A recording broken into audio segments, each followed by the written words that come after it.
So, a few weeks ago, I decided that my life wasn't complicated enough, apparently, and I decided I was going to try to attempt to play Destiny 2 in 2025. Now, I've played Destiny 2 one time, way back in 2020, and that was with a friend.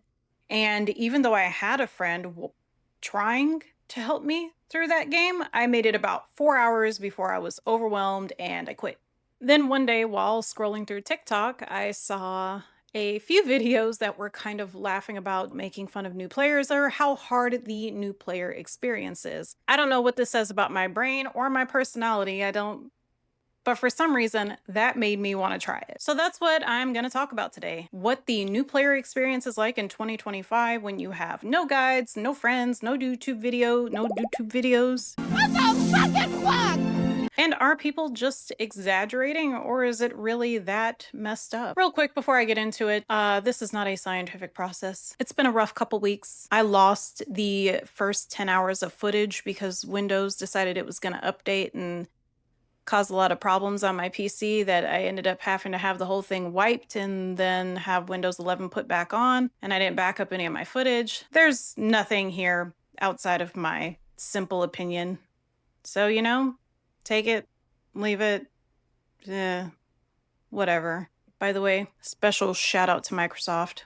Fuck you. Okay, moving on. So I know that I kind of covered why I wanted to play Destiny, and a little bit of that is because I like to do things the hard way, but it's also popular, it still has a very sizable player base, and I knew that I wouldn't really be going it alone. All right, so since I do not have footage of the first 10 hours I was playing, and no, I was not going to go make another character and replay all that footage. That was, I was over it by that point. So I'm just going to kind of play some other gameplay footage here to keep you distracted while I talk about what the first 10 hours was like for me.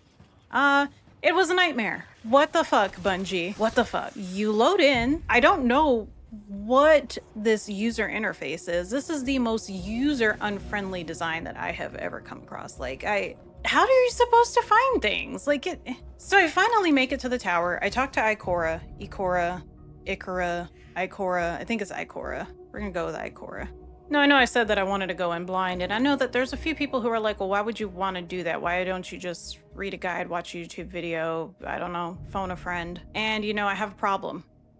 That problem is that I'm fucking stubborn. You can't tell me what to do. Also, I tend to learn things best when I learn them the hard way.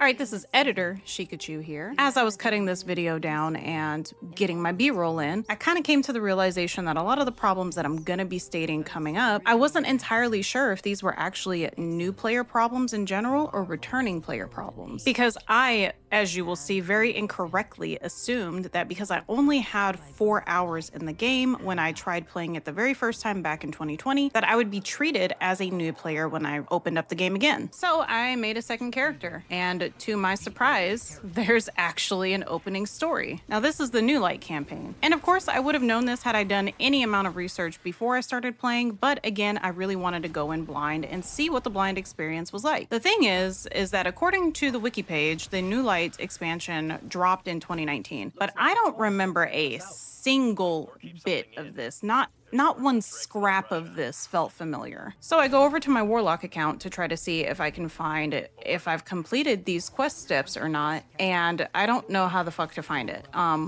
When I Googled it, the only things that came up were the same questions people had put either on Reddit or on other forums, and the questions were from years and years and years ago. The only bit of information I found that was helpful was to visit the Quest Archive terminal. Now, this is hidden way back in the cut. Seeing as it is the only thing in my Quest Archive terminal, does this mean that I've completed it or that I haven't completed it? Jury's still out. New Light does answer some questions, and it does solve some problems, especially the problem of teaching you how to choose and track a quest. My annoyance comes in not with just Bungie, but honestly a lot of game developers these days. It shouldn't be this complicated to just play a game. I shouldn't have to watch walkthroughs. I shouldn't have to read breakdowns of how to do things. You should teach me as I play the game. There's a difference between puzzling things out for fun and just having a nightmarish user experience. So for the rest of the video, I know I will be saying new player experience, but please keep in mind it's actually my returning player experience. Although once you finish the main steps of New Light, things would probably get confusing again for a new player. So I still stand by most of my complaints. So after talking to Ikora and picking up that quest, I still didn't know where to find it or where to go or what to do next. And somehow I accidentally ended up on the quest line with the cute little bug-eyed alien dude. I think his name is the Traveler. Anyways, needless to say, I was really damn confused. I was really confused. First of all, I had no idea who these characters were that were in the cutscenes, so I had no connection to them whatsoever. And then second of all, it just felt like one of those like I was just shooting waves after wave after wave of unidentified alien or machine or robot or whatever the fuck I was fighting. And this was probably, I think, within the first 4 hours I was playing the game that I ended up with this whatever that was. And I got so tired, especially because I kept falling off the ledges when I was trying to strafe. I'm not good at shooters. I'm not great at all. I shoot like a stormtrooper. Thank God I wasn't born a guy. Anyways, that alone was enough to make me quit. For the night, that is. I picked it back up the next day and I was like, you know what? I'm going to try to read this time. I will read what is going on in this complicated user interface that you need a PhD to get through and see if I can't figure out what it is that I should be doing next. And somehow I came across Cade's quest. I don't remember exactly where I picked it up and I couldn't tell you because I lost all the footage. But yeah, that was a really interesting story. I still, at this point, didn't know who Cade was or why he was a robot, but I did enjoy the story. I did enjoy like delving into the Destiny world at that point. And it was a much funner mission to play than the endless shooting that I was doing the night before when I went inside the mind of the Traveler. I was a little confused by the end of that because why did Cade die if he's a robot? Couldn't they just like upload him to the cloud or something?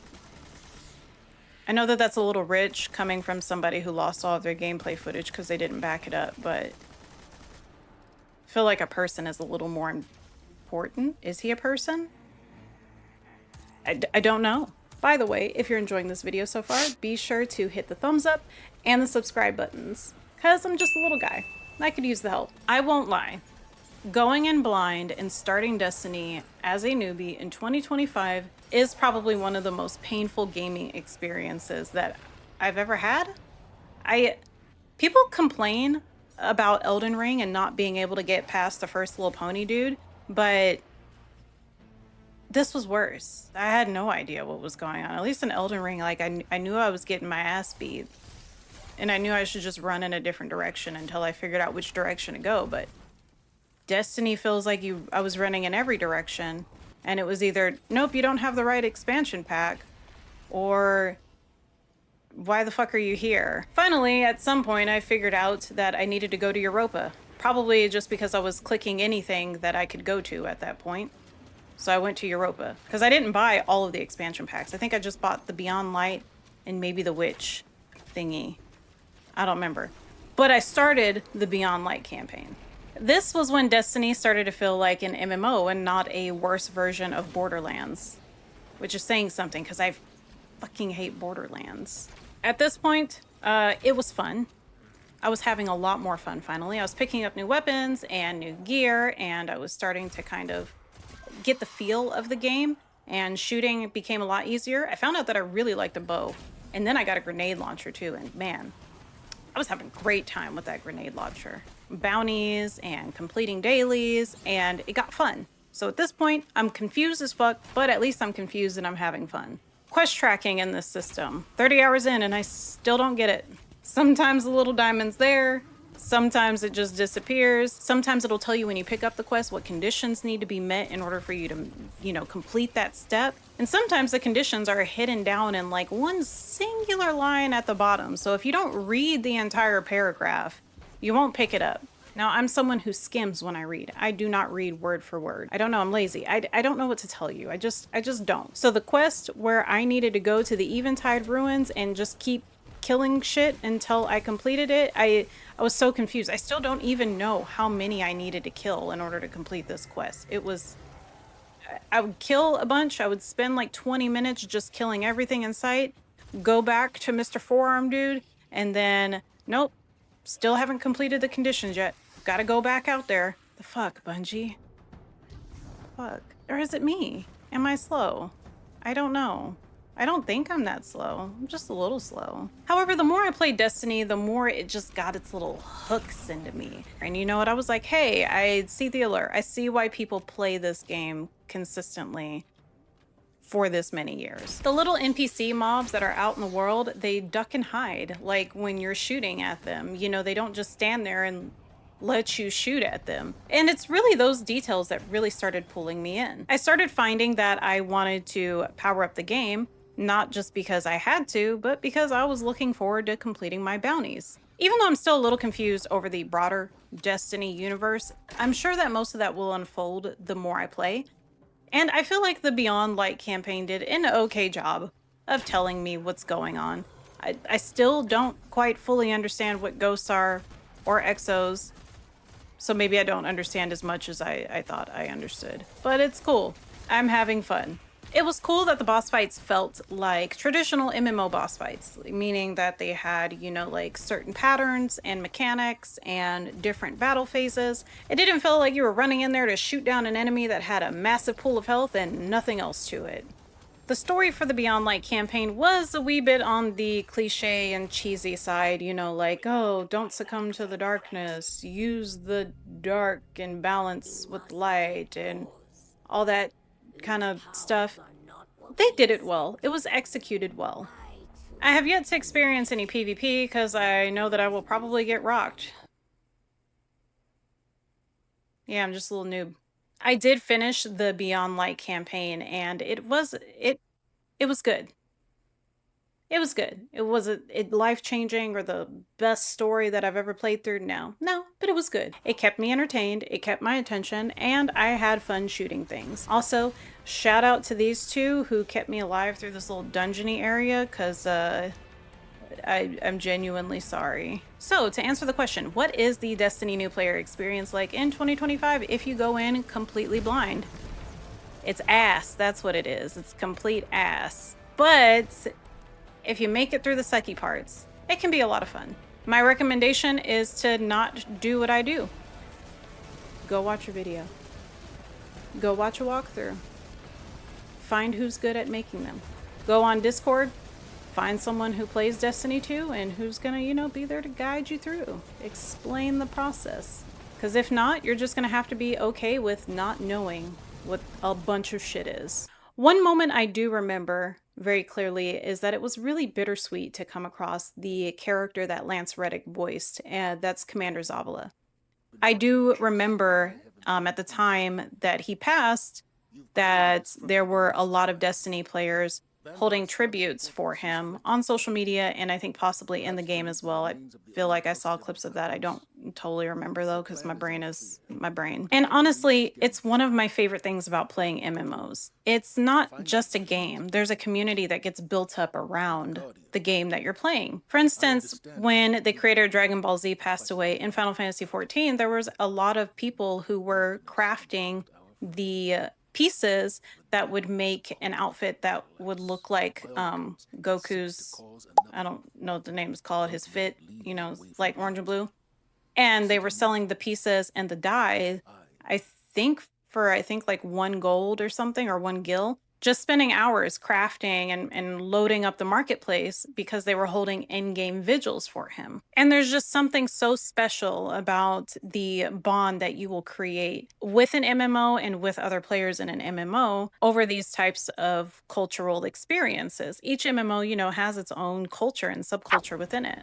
Running around on Europa, interacting with other people, teaming up and doing these larger scale timed events that kind of pop up. That sort of spirit that, you know, sort of embodies and lives within MMOs is what gaming is all about.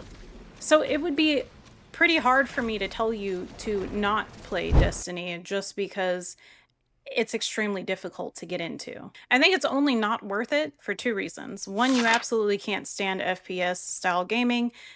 And two, you can't stand MMOs either. After all, I can't shoot worth a damn, and I began this game in the dumbest way possible, and I'm still having a good time. Now, whether or not I will continue in the game is I'm not entirely sure. I won't say no, but I also couldn't guarantee that I would, simply because I like to play with other people and I don't have anybody to play with. Also, it kind of feels like I'm cheating on Final Fantasy 14 right now, so I haven't been on in a hot minute and I haven't done much either. Anyways, thoughts and vibes, nerds. I will see you later.